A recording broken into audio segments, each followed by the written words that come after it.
Welcome, and thanks for listening. My name is Brian, and here are just a few things I like to think about. Previously in this podcast, I've spoken about human consciousness and the quantum field and how it's all interconnected. But today I'd like to use a different metaphor, a different example of how this works. I'm sure you're all familiar with the labyrinth and the maze concepts. A labyrinth is a type of a maze, but it's a maze that has one entrance and one exit. It can go on for minutes, hours, days, years. There are all kinds of challenges, twists, turns.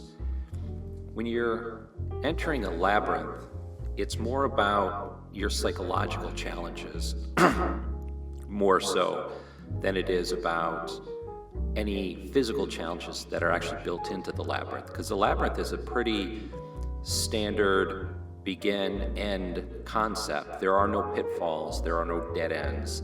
The only pitfalls and dead ends in a labyrinth is in your psyche. A maze, on the other hand, is filled with pitfalls, filled with dead ends, and you can be stuck in a maze forever because of the complexity of the architecture of the maze. A labyrinth, you can only be stuck in if you start getting psychologically confused. Which direction did I start with? Which direction do I go? Can I actually achieve it? The labyrinth for me is what we're set up with when we're born into these bodies. It's like, our higher states of consciousness, and we'll go into this actually. Let's set the mood here with this whole preamble, okay? So we're gonna focus on a labyrinth and a maze and how this attunes with your human psyche and the human experience on this planet. So Earth and life is essentially a game board. You're the avatar, and the rules of the game are as follows. The collective intelligence, call it quantum field, call it source energy, call it the Godhead, call it Brahma, creates for us in this specific physical universe a series of laws. Those laws are called Dharma. That's the flow state. That's what you're supposed to be in line with. Your higher state of consciousness, the essence of what you are before you birth into your body or your avatar, decides on a challenge, a goal, or a soul plan that it intends to achieve before it's birthed into this three-dimensional game board, into this avatar. That soul plan is in alignment with the flow state of Dharma. The only time you break away from Dharma in the flow state and your soul plan is when you choose free will. And free will is essentially the breaking away of following your intuition. And instead of following your intuition, you follow the five senses: taste, touch, smelling, seeing, and hearing. You fall victim to the desires of those senses. The minute you do that, your mind labyrinth that you're built with, which is your soul plan, becomes a mind maze. And that's where mental illness comes in. That's where emotional turmoil come in. That's when your energy creates deadfalls for you in life.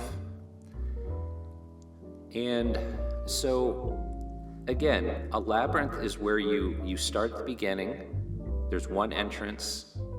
If you follow the path, no matter how twisty and turny, and no matter how many psychological challenges you have inside the labyrinth, if you keep to the intuition, you keep to the faith of the path, and you keep moving ahead, you will eventually hit the exit. That is life. That is what we're designed to do. There's a flow state called Dharma. There's our soul plan that we create specifically for us, why we're here in the game board. And if we stay on that path, we follow our intuition, we sharpen the intuition, which is our primary tool, we will exit the labyrinth at the end of our lives, and we will have achieved the soul plan. And then we have all kinds of decisions we can make for the next turnaround or whatever we want to do going forward. So that's the game board. Dharma, soul plan, intuition, primary tool, free will creates a mind maze of all kinds of obstacles. And then there's karma. Karma is the reset button for your higher state of consciousness that extracts from the game when the avatar dies, your body dies. Your consciousness or your source goes back to the main frame of energy, the quantum field or the Akashic field, and it assesses, it does a life assessment, and it says, okay, this is where I hit the pitfalls. This is where I created my mind maze and got out of the mind labyrinth, which I should have stayed in if I had followed my intuition.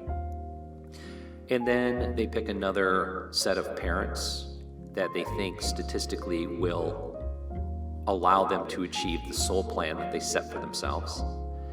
And ultimately, that's how the game works. And then you flow back into another avatar and you go through the process again. Now, there is a cheat code. I've talked about this in the past.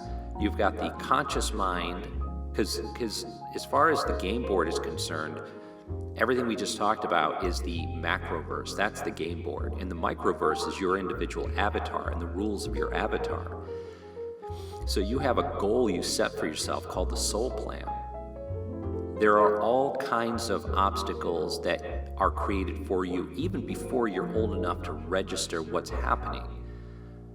Sociologists say and behavioral psychologists say that from the third trimester of our life, when the baby's brain starts to engage with its environment, up until at the age of about 6 or 7, our core memories are stored, are created. Core memories are stored in the subconscious mind. The subconscious mind and the core memories create the core program, which are your beliefs. Beliefs dictate your thoughts and your feelings, and your thoughts and your feelings dictate your actions, and your actions create your life. Now, here's another statistic which is disturbing, but 60% of the things you learn in your environment in those first 7 years 60% of those are limiting beliefs by other people, teachers, parents, siblings, the church, other people you encounter through your life up until the age of about 7. Those are 60% of those things you learn are limiting beliefs that other people have stored in their subconscious mind. So you have genetic conditioning from your parents, you have social conditioning from the environment you spend your time in as a kid, and all this stuff is stored in your core memory, which creates your beliefs, which creates your limitations of your avatar in the game. And those limitations could lead to a mind maze that locks you out of your soul plan. So in order to get the cheat code and to get out of the mind maze, or not even end up in the mind maze and stay in the labyrinth where you can actually reach the end goal if you have the faith and the intuition, is you develop that intuition. Now, what happens if the intuition is weird because you've got all these limiting beliefs? Okay, that's a solid point, and that's something that needs to be addressed. So what you would have to do in a situation like that is you would have to, there are mindful techniques, and people talk about this all the time, and a lot of people think it's all fluff, but it's not. The first thing you're going to want to do is go into a contemplative state where you can shut out the world, because the important thing is you want to reconnect with pure source energy just to get the information that you need in order to fulfill your soul plan. And the best way to do that is to disconnect from the three-dimensional world, from the 5 senses. You got to shut down the left side of the brain, the filter brain, and you need to enact and develop the intuition of the right side creative part of the brain. And you do that through quiet moments of contemplation. Eyes closed, sitting comfortably in a chair or lying in a bed where you don't have any real pressure points on your joints or anything, where your mind can just drift. Now, the core reason you do this contemplation is so that you can focus on desires. What is a desire you want? You can focus on that and fine-tune it in the contemplation, right? You zero in on it, you laser in on it, laser focus. Once you've found that in the contemplation, then you go into the visualization. And visualization is essentially world building around that desire. So you create a three-dimensional reality, a three-dimensional labyrinth with all kinds of benefits of what that desire offers you. Taste, touch, smelling, singing, hearing, the whole visceral reality that you would encounter in the 3D space, you create in a visualization. And you do that in a contemplative, quiet space. You create this detailed visualization with a strong emotional connection. Now, why is that important? Well, if you look at the basics of physics, everything in our universe, in our material world, works through electromagnetic charges. They run congruent with gravity and other principles, but the electromagnetic charge is the important thing. Our minds create an electrical charge with our thoughts. Our hearts create a magnetic charge with our emotions. Our thoughts are a vibration, our emotions are a frequency. When your thoughts and your emotions are aligned, you create a closed electromagnetic circuit. That closed circuit connects with the quantum field. There are photons in the quantum field that I believe are connected to each individual human psyche. Photons are the smallest unit of energy generators. These photons create packets of energy based on your vibrational frequency, your thoughts and emotions in a closed circuit, and then they shoot those vibrational frequencies into the three-dimensional space from the quantum field. That essentially creates a magnetism into your life of what you've been thinking about. So that literally creates atoms, protons, neutrons, and electrons. This electromagnetic charge of your thoughts and your emotions create what your life experience is. This is why it's so important to understand the difference between a mind labyrinth, which you're born with, and a mind maze, which happens to you through conditioning. The mind maze traps you. The mind labyrinth is all about having faith in your adventure, your challenges that you go through. You just stay on the path of intuition and you will achieve your soul plan. Mind labyrinth is good, mind maze is not so good. But if you're stuck in a mind maze, there's cheat codes. Contemplation. Create the desire of how you want to escape. Visualization. Create the actual event in your mind. Meditation, which is the third state, which is not really a practice so much as a state of consciousness. Meditation is where you are directly connected back to source energy through your electromagnetic charged closed circuit. That's when you're in a meditative state. That's when you've detached from all the limitations of the three-dimensional space. The part of your brain that says, that's not possible, that can't be, that I can't do this, I can't do that. That is the limiting beliefs that keep you locked into the mind maze. And it's not as easy as I'm saying. I mean, you have to practice it. You have to do it over and over and over. You have to fine-tune it. It's what it's all about. What would you rather be flipping the channel on the TV, finding junk food TV? Would you rather be doing crap like that, or would you like to actually experiment with this? I encourage you, experiment with this. Find something that you desire. Start visualizing it. Do it over and over and over. Make sure, though, that desire is something you really want. Because the only way this works is if your heart and your mind are connected. Once your heart and mind, your vibration and your frequency is connected, physics kicks in. And there's no way you can't get it. The electromagnetic closed circuit will connect with source energy, which is where we all come from, the quantum field. And it will manifest through photons shooting energy from the field into our three-dimensional space. It's basic physics. So focus on the mind labyrinth. Visualize the mind labyrinth. Be aware of the mind maze. Be aware of the traps of the five senses, of the visceral pleasures of the three-dimensional space. Enjoy them.